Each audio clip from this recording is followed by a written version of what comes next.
Nous sommes heureux encore de vous accueillir sur notre chaîne YouTube Tout est possible avec Jésus TV. Ce soir, c'est votre frère David Salan qui vous apporte le conseil de la parole de Dieu. Je vous souhaite une bonne écoute et que Dieu vous bénisse. Bienvenue à toutes et à tous pour cette nouvelle émission Tout est possible avec Jésus TV. Nous sommes heureux de vous accueillir aujourd'hui pour partager la parole de Dieu. Aujourd'hui, on aimerait vous parler d'un sujet qui, je crois, est intéressant pour chacun d'entre nous et qui va concerner beaucoup qui m'écoutent aujourd'hui. Alors, si vous êtes connectés, restez connectés. Surtout, ne débranchez pas la téléviseur ou votre téléphone portable. Dieu va vous parler aujourd'hui, je le crois. J'aimerais vous parler dans cette journée ou dans cette soirée, peu importe à quel endroit de la terre vous êtes. Si vous êtes en France, vous êtes certainement en soirée. Si vous êtes à l'autre bout de la terre, peut-être vous êtes dans la journée. Cette émission est diffusée un peu partout. J'aimerais vous parler ce soir de la liberté, être libéré. La Bible dit sur Jésus qu'il est venu libérer les captifs. Alors, le principe même de la liberté peut nous paraître assez ancien, assez vieux. D'ailleurs, en France, l'esclavage a été aboli le 4 février 1794. C'était la fin de l'esclavage. À partir de cette date-là, on a voulu que tous les hommes soient libres, indépendamment de leur race, de leur couleur, de leur rang. Et ça, ce fut une réalité qui fut marquée dans la loi française et qui, à travers le monde, s'est propagée. Mais voyez-vous, cette réalité, même si elle paraît vraie sur le papier, de manière spirituelle, elle a une forme complètement différente. Car la réalité, aujourd'hui, sur la liberté, est différente de ce qui se passe à l'intérieur du cœur et de la vie d'un homme. J'aimerais vous parler des prisons, et qui dit prison dit prisonnier. Alors, je connais un petit peu le sujet, voyez-vous, car depuis maintenant plus de 15 ans, j'exerce un ministère en tant qu'aumônier en maison d'arrêt, et j'ai eu l'occasion, à travers mon ministère, de rencontrer vraiment une multitude de détenus, de personnes qui avaient un passé lourd et chargé, et qui, au sein de leur prison, ont pu expérimenter la grâce de Dieu et passer des ténèbres à la lumière. Oui, je vous le dis, même dans une prison, même la prison la plus sordide, la plus noire, la plus triste, l'évangile est annoncé et Jésus se révèle dans le trou le plus terrible dans lequel un homme peut se trouver, car la Bible dit que quand un malheureux crie, Dieu l'entend et Dieu le délivre. On peut être en prison et être doublement prisonnier. Et inversement, on peut être à l'extérieur des murs d'une prison où tout paraît bien, où tout paraît même impeccable, tout se passe bien. En fait, sur le papier, tout va bien.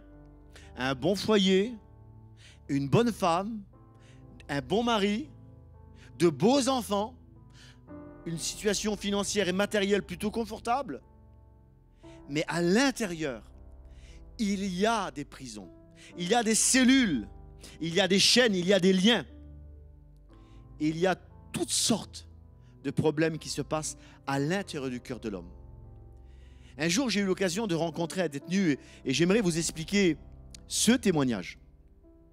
Il y a de nombreuses années, alors que je parcourais les couloirs d'une maison d'arrêt, je fus appelé pour faire une visite.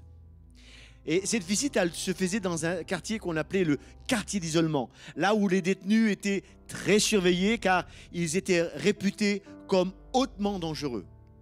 Alors, c'était au départ de mon ministère au sein des maisons d'arrêt. Alors, j'hésitais un peu à y aller, mais vu qu'on me demandait d'aller visiter cet homme, alors je m'y suis rendu. Et alors que je me rends dans cette cellule, plutôt dans ce quartier, là, les cellules sont fermées. Et voici qu'on m'ouvre la porte de la cellule. Je sais que dans cette cellule, il y a un homme qui est condamné, qui est en prison depuis 22 ans. Il a fait des choses qui sont horribles. Et je ne suis pas là pour le juger ni le condamner, et encore moins lui faire la morale. Mon rôle à moi, ma place à moi, c'est de lui dire que Dieu l'aime. Et lorsque je rentre dans sa cellule, je vois un homme qui est debout et qui m'attend de pied ferme. Et cet homme me regarde et me dit « Pasteur, j'ai quelque chose à te dire ». Alors c'est étonnant parce que habituellement c'est toujours moi qui a des choses à dire aux gens. Mais lui avait quelque chose à me dire.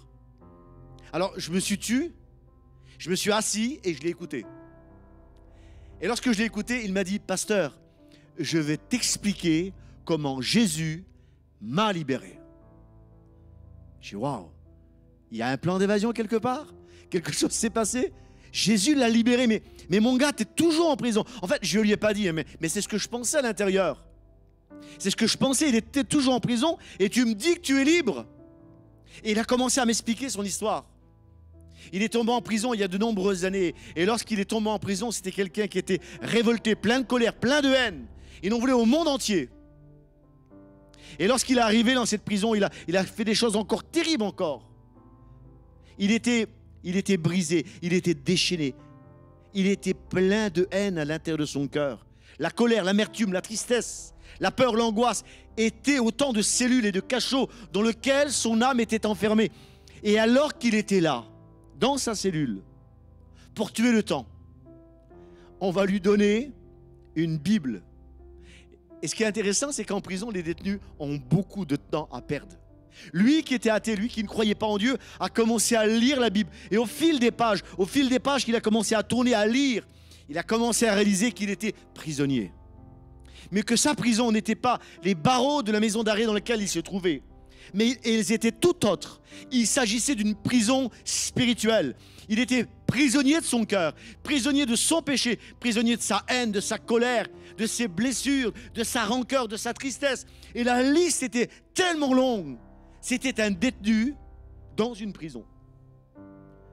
Et il me dit, pasteur, ce jour-là, j'ai compris, pointant les doigts sur les barreaux de la cellule. Il dit, j'ai compris que ma véritable prison, eh bien, n'était pas cette cellule dans laquelle je suis présentement. Et il pointait les doigts sur les barreaux de la cellule. Mais il dit, la véritable prison, elle se trouvait là, ici, dans mon cœur. J'étais prisonnier de mon péché, prisonnier du diable. Il dit, j'ai crié à Jésus. Et il me dit, tu sais quoi? Je dis non.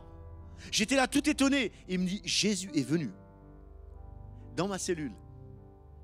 Oui, la Bible dit ceci, dans le livre d'Ésaïe, chapitre 61. La Bible dit, parlant de Jésus, l'Esprit du Seigneur, l'Éternel, est sur moi, car Dieu m'a oint pour porter une bonne nouvelle à ceux qui sont malheureux. Il m'a envoyé pour guérir ceux qui ont le cœur brisé et pour proclamer aux captifs, donc aux prisonniers, la délivrance. Et j'aimerais te dire, là où tu es, surtout ne te déconnecte pas, reste attentif, ce message te parle. Il y a quelqu'un à côté de toi à qui Dieu est en train de parler. Reste ici, écoute cette parole. Dieu veut. Alléluia. Et si tu le crois, là où tu es, tu peux dire Amen. Dieu veut et Dieu peut te délivrer.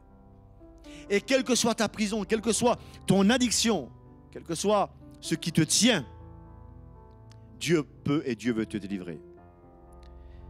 Lorsque nous sommes dominés, certains me disent, quand je témoigne de Jésus aux gens, les gens me disent souvent, mais tu sais, moi, pasteur, je suis libre. Je suis libre, je suis quelqu'un d'impeccable. Je suis vraiment bien. Je suis au top. Mais lorsque tu es dominé par la colère, tu es prisonnier de la colère. Lorsque tu es dominé par la haine, des sentiments de haine, d'amertume qui sont à l'intérieur de toi, il y a tellement de haine en toi que tu as des douleurs à l'estomac. Il y a tellement de rancœur par les blessures que tu as subies, que tu as comme des aigreurs et ça te crée des maladies. Lorsque tu es paralysé par des peurs, je dis bien des peurs, je n'ai pas une peur, des peurs diverses et variées. Peur de la mort, de la maladie, peur de l'avenir, peur pour tes enfants. Lorsque tu es paralysé, eh bien tu es dominé, tu es dans une prison. Lorsque tu es dominé par toutes sortes de péchés, d'impudicité, de vices, de pornographie, toutes ces choses qui pourtant te font mal, tu te sens sale, tu es dominé et tu es dans une prison. Et si tu es dans une prison à travers les mots que je dis aujourd'hui, je t'invite à rester connecté parce que bientôt ta délivrance arrive. Si tu le crois, ta délivrance arrive. Alors tu me dis, j'aimerais arrêter de boire, mais tu n'y arrives pas. J'aimerais arrêter de me mettre en colère, mais tu n'y arrives pas. J'aimerais arrêter de tromper ma femme ou mon mari, même seulement par mes pensées ou mes regards, mais tu n'y arrives pas. Regarde ton cœur. Regarde ton cœur. Et quand tu regarderas ton cœur, tu verras qu'il y a une prison à l'intérieur. La première vérité, c'est qu'il y a des prisons qui ne se voient pas. Et c'est les pires. Au cours de mon ministère, j'ai visité bon nombre de prisonniers. J'ai visité aussi pas mal de prisons. Mais les prisons les plus dures, les plus dangereuses, les plus meurtrières, se trouvent à l'intérieur du cœur d'un homme. Parce que dans ces prisons, il y a des cellules. Des cellules dans lesquelles les hommes et les femmes sont captifs. Et l'apôtre Paul va faire la liste de ces cellules, de ces endroits dans 1 Corinthiens chapitre 6 et verset 9. Rappelant que la liste des péchés des Corinthiens dans lesquels ils étaient prisonniers autrefois, leur disant ne vous y trompez pas. Ceux qui pratiquent l'injustice n'auront aucune part au royaume de Dieu. Ceux qui vivent dans l'injustice. Mais il va souligner également les débauchés, les idolâtres, les adultères, les perverses, les homosexuels, les voleurs, les avares, les ivrognes, les calomniateurs, les malhonnêtes. Et la liste peut être encore très grande. J'entends ici quelqu'un me dire, mais pasteur, alors Dieu me condamne? Parce que moi, même si je n'ai pas commis, mais à l'intérieur de mon cœur, il y a ces choses-là. Est-ce que Dieu déteste ou haït ces personnes qui commettent ces actes-là? J'ai une bonne nouvelle pour toi. Dieu aime les prisonniers. Amen. Si tu es prisonnier par ces choses, Dieu t'aime. Indépendamment des actes que tu aies pu commettre ou que tu vas même commettre, Dieu t'aime. Mais la Bible nous rappelle de manière effroyable cette vérité dans 2 Pierre, chapitre 2, verset 19, que chacun est esclave. Toi qui es derrière ton écran, toi qui m'écoutes, toi qui partages cette vidéo avec ta cousine parce que tu sais que ça va lui parler, la Bible dit que chacun est esclave de ce qui a triomphé de lui. Et je t'entends même déjà derrière ton écran dire, je suis sûr que ce message, il va être pour mon cousin, ma cousine ou mon copain. Il a un problème qui ressemble à ça. Mais en fait, ce message te parle à toi. Parce que peut-être que ton péché ou ta prison, elle n'est pas aussi sordide que toute cette liste-là. Mais lorsque tu es paralysé quelque part, parce qu'il y a des peurs, tu es dans une prison. Lorsque la colère vient te saisir, tu es dans une prison. Lorsque le non-pardon ne vient pas dans ta vie, alors que la Bible nous appelle à pardonner, afin d'être pardonné, tu es dans une prison. C'est la première vérité. Et il y a des prisons et des cellules qui ne se voient pas, mais ce sont les pires. La deuxième vérité que j'aimerais aborder avec vous aujourd'hui, même si parfois la prison semble confortable, elle finira toujours par te tuer. Toujours. J'ai rencontré un jour un détenu qui était dans une grande cellule. Et ce détenu, à chaque fois que j'allais le visiter dans sa prison, dans sa cellule plutôt, il avait une grande cellule très confortable. Et c'était quelqu'un qui était assez à l'aise financièrement. Et il m'expliquait dans sa cellule, il me dit, tu sais pasteur, ici pour moi, c'est les mots qu'il employait. Il dit, c'est le Club Med. Je dis, ah bon? Il dit, écoute, je manque de rien. Il dit, honnêtement, je manque de rien. Il ouvre son frigo, il dit, il y a tout là-dedans. Il dit, j'ai un travail, puis dans quelques mois, il dit, je suis dehors. Et puis de toi à moi, il me dit, j'ai suffisamment d'argent pour arrêter de travailler. Alors ici, il dit, c'est que des vacances? Et il dit, c'est le Club Med. Et je dois vous avouer avec beaucoup d'honnêteté que, en l'écoutant, je manquais d'arguments, parce qu'il semblait satisfait. Sa vie semblait, à l'exception bien sûr qu'il était en prison et que c'est quand même embêtant d'être privé de liberté, il faut reconnaître, mais de ce qu'il me disait, c'était pas si pénible que ça. Surtout que dans quelques mois, il allait sortir et puis il avait de l'argent, il avait un bon foyer. Apparemment, tout allait. Et puis un jour, au hasard de mon parcours dans cette maison d'arrêt, je suis passé devant cette cellule et j'ai voulu le visiter. Et là, il n'était pas là. Alors j'ai été voir le surveillant et le surveillant m'a dit, pasteur, il s'est passé un drame. Il dit, le gars, il a pété un câble. Il dit, je vous dis, c'est les mots que le surveillant a employés à l'époque. Il dit, il a pété un câble. Je dis, ah bon? Il dit, c'est une catastrophe. Je dis, il est où? Il dit, on l'a mis au mitard, à l'isolement. Alors aussitôt, j'ai parcouru la maison d'arrêt et j'ai été au mitard, ce qu'on appelle l'isolement. Et l'isolement, le mitard dans une prison, c'est un endroit qui est très sordide. C'est une cellule qui fait 8 mètres carrés. Et dans cette cellule, il y a une cage. Et c'est là où on met des détenus qui sont très dangereux pour eux-mêmes et pour les autres. Et lorsque on m'a ouvert la porte de cette cellule, j'ai vu ce gars qui me disait que tout le jour c'était le Club Med. Je l'ai vu ici dans cette cellule. Il était enragé, plein de colère. Il avait un pansement sur chaque bras. Il savait ouvrir les veines. Et j'ai dit, mais qu'est-ce que tu fais là? Et il me dit, pasteur, il dit, je me suis fait avoir. Il dit, je me suis fait rouler, il dit. Je dis, comment? Il dit, je t'ai menti. Il dit, je t'ai dit que ma vie, c'était le Club Med. Mais il dit, c'est pas vrai. Il dit, à l'intérieur, je suis malheureux. Il dit, ça vient pas de la prison. Ça vient pas de cette prison, non. Il y a autre chose. Il y a une détention dans la détention. Il y a une prison dans la prison. J'ai vu combien de personnes qui n'étaient jamais été en cellule, même en garde à vue, qui n'ont jamais manqué de pain ni de rien, mais qui pourtant, dans la tristesse de leur maison, de leur appartement, avaient une lame dans les mains et en train de s'ouvrir les veines. Combien de personnes? Et peut-être toi qui m'écoutes dans ce moment même, Dieu te parle. Tout va bien extérieurement, mais il y a une noirceur, il y a une tristesse à l'intérieur de ton cœur, une prison. Dieu est venu libérer les captifs. Et là où tu es, crois-le, saisis cette parole. Dieu est celui qui vient te rencontrer pour te sortir de ta prison. Alléluia. J'ai pu parler à cet homme, lui témoigner, prier pour lui. Et puis, dans cette cellule, le temps me manque, mais il a fait une expérience avec Jésus. Il s'est donné à Dieu dans ce cachot. Et dans ce cachot sordide, dans cette cage, littéralement une cage, Jésus est venu le rencontrer. J'ai une bonne nouvelle pour toi. Jésus vient dans ta prison. Et il vient te faire sortir. Alléluia. Oui, c'est la deuxième vérité. Même si la prison semble parfois confortable, elle finira toujours par te tuer. N'oublie pas une vérité. C'est que le gardien de cette prison, alors dans ce que je vous dis, je n'ai rien contre l'administration pénitentiaire, bien au contraire, j'ai beaucoup de respect pour eux. Mais quand je parle du gardien de la prison, je parle du gardien spirituel. Et ce gardien s'appelle Satan. Il garde des hommes et des femmes prisonniers dans la captivité, dans la culpabilité, dans le mensonge. Et la Bible me rappelle que ce gardien de prison est un meurtrier. Évangile de Jean, chapitre 8 et verset 44. Jésus rappelle que Satan est un meurtrier. Un meurtrier qui n'a d'autre but que de détruire ta vie. Alors même si la prison est confortable, elle a toujours en but de te détruire. Il y a une histoire que j'aimerais vous raconter. Je vous en supplie, restez encore connectés, restez encore quelques minutes avec nous. Dieu est en train de te parler. Alléluia. Amen. Si tu as soif, tu vas au frigo, tu prends un peu d'eau, mais tu reviens, tu t'assis sur le canapé et tu écoutes le message.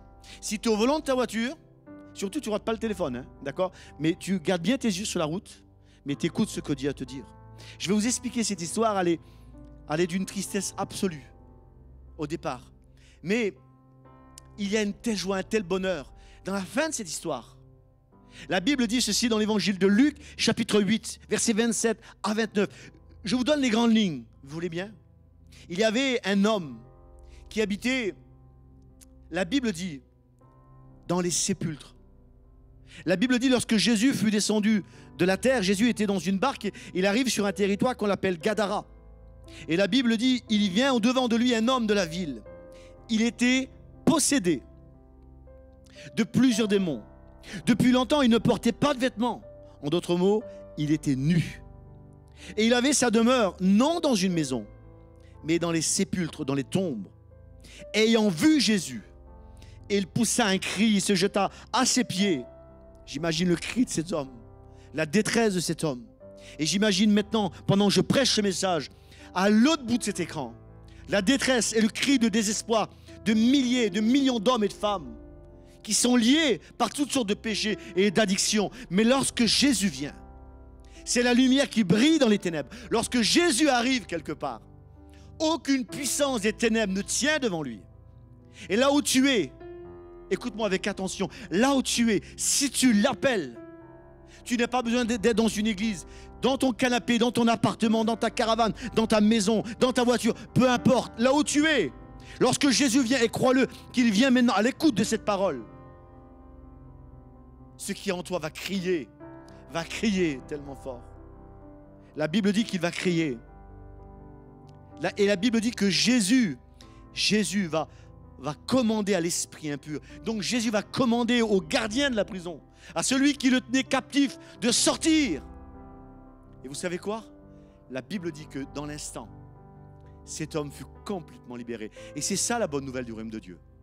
C'est ça cette bonne nouvelle. Oui, Jésus vient libérer les captifs. Troisième vérité que j'aimerais voir avec toi. Quelle que soit ta prison, quelle que soit ta prison, la forme qu'elle peut avoir. Et je vous le dis, au cours de mon ministère, j'ai visité quelques prisons. J'ai visité des grandes prisons et des petites prisons. Et au même titre, j'ai rencontré des hommes et des femmes, des jeunes, des moins jeunes, des plus vieux, qui avaient toutes sortes de prisons, toutes sortes de cellules, qui représentaient toutes sortes d'addictions, toutes sortes de problèmes, parfois aussi minimes soient-ils, mais qui étaient tellement douloureux comme un fardeau pesant sur leurs épaules. Et la troisième vérité que j'aborde avec toi maintenant, c'est quelle que soit la prison dans laquelle tu es, tu peux être libéré. Amen. Et là où tu es, si tu sens que Dieu te parle, tu peux dire Amen. Si tu sens que Dieu est en train de te parler, et je le crois de tout mon cœur, qu'à travers cette parole et ce message, que Dieu est en train de te parler, et Dieu s'adresse à toi, j'aimerais te dire cette vérité. Il n'y a pas de problème de la terre. Écoute-moi avec attention. Il n'y a pas de problème de la terre que le ciel ne peut pas résoudre. Il n'y a pas de difficulté trop grande au regard de Dieu. Il n'y a pas de cellule trop fermée où Dieu ne peut pas intervenir. La Bible me montre une histoire dans le livre des Actes des Apôtres où deux hommes qui se sont retrouvés en prison pour des circonstances qui étaient pas à cause du péché, mais simplement pour leur foi. La Bible dit que ces hommes sont dans une prison et dans leur prison, ils sont pris par le sommeil, ils dorment. Et la Bible dit alors qu'ils sont dans cette prison, et pourtant eux dorment. La Bible dit que Dieu vient et lumière brille dans la prison. Et dans cette prison, ils ont des chaînes aux mains, ils ont des chaînes aux pieds. Il y a devant la porte de la prison une porte de fer. Il y a des gens qui sont là. Il y a un gardien. Il y a là un gardien. Et la Bible dit qu'à un moment donné, alors qu'ils sont dans cette prison, ils vont commencer à se réveiller, ils vont chanter, ils vont louer Dieu. Dans leurs circonstances, c'est pire qu'elles soient. Ils vont élever la voix vers Dieu. Vous savez pourquoi? Parce qu'ils croient. Et je t'invite à croire. Et c'est l'élément déterminant qui va changer les choses. Je t'invite à croire que quelle que soit ta prison, quel que soit le puits dans lequel le diable t'a jeté, il n'y a pas de problème de la terre que le ciel ne peut pas résoudre. Et je le déclare sur ta vie maintenant au nom de Jésus. Et la Bible dit que quand ils vont commencer à chanter, la Bible me dit que tous les prisonniers vont les entendre. Tout le monde va entendre. Tout le monde savait qu'ils étaient en prison. Mais surtout lorsqu'ils vont être libérés. Lorsque la gloire de Dieu se lève, tout le monde le voit. Tout le monde le voit. Et la Bible dit que alors qu'ils vont chanter, les portes de la prison va trembler, les portes vont s'ouvrir.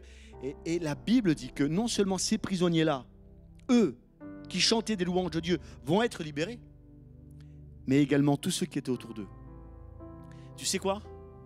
Quelqu'un de libéré, il libère les autres. Quelqu'un qui est délivré, il délivre les autres.